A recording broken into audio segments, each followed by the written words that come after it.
Para a gente entender uma das épocas mais sombrias da história, às vezes é preciso abrir um livro bem antigo. Hoje, a gente vai decifrar um texto que acabou se tornando um manual para caça às bruxas. Olha só para isso. Pode parecer só uma página de um livro antigo, meio indecifrável, mas isso aqui é mais do que palavras em latim. É uma receita. E não uma receita qualquer, uma receita para, supostamente, invocar demônios e criar tempestades. Vamos mergulhar nos segredos desse livro. Esse texto vem de um livro com um nome bem curioso, Formicarius, que em latim quer dizer o formigueiro. O autor, um teólogo, via as formigas como um modelo de sociedade perfeita.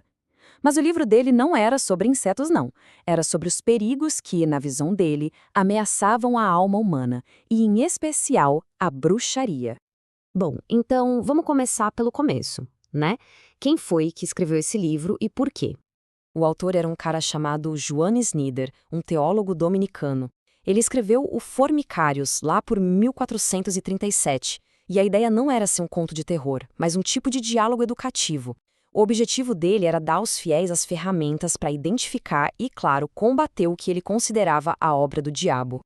E apesar de toda essa beleza, dessas letras medievais super bem desenhadas, o conteúdo por trás delas era, bem, perturbador.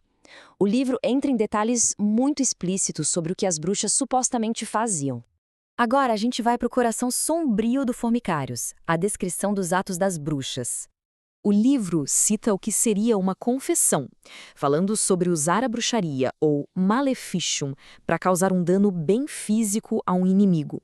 A ameaça, então, não era algo abstrato, era descrita como algo muito real e concreto.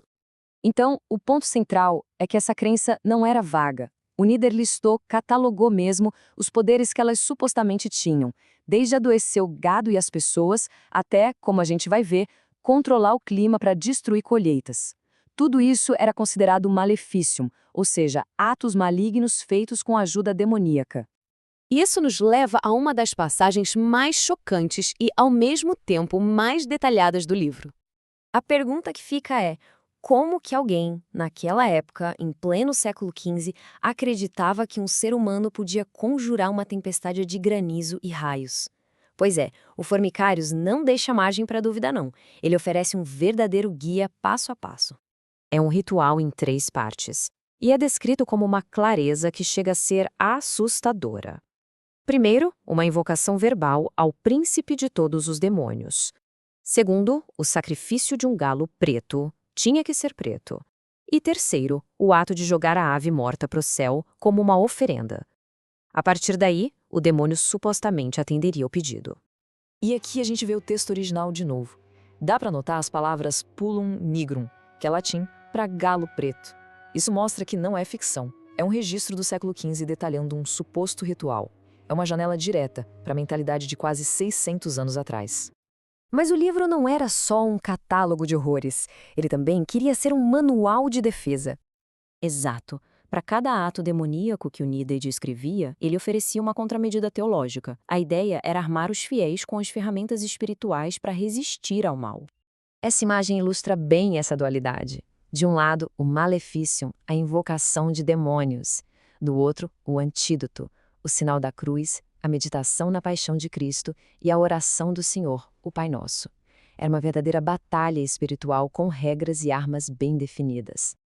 Toda essa estrutura de argumento e contra-argumento, com essa apresentação formal, artística, deu uma autoridade imensa para o livro. E agora, vamos ver o legado que isso deixou. Porque o Formicarius não ficou só nos mosteiros. Ele se tornou um verdadeiro projeto para o medo, que se espalharia por toda a Europa. O mais interessante aqui é a linha do tempo. O livro foi escrito em 1437, antes da imprensa se popularizar. Mesmo assim, por volta de 1475, ele foi um dos primeiros livros sobre o tema a ser impresso em massa. E o mais importante, só 12 anos depois, as ideias dele serviram de base para o livro mais infame da caça às bruxas, o Malleus Maleficarum.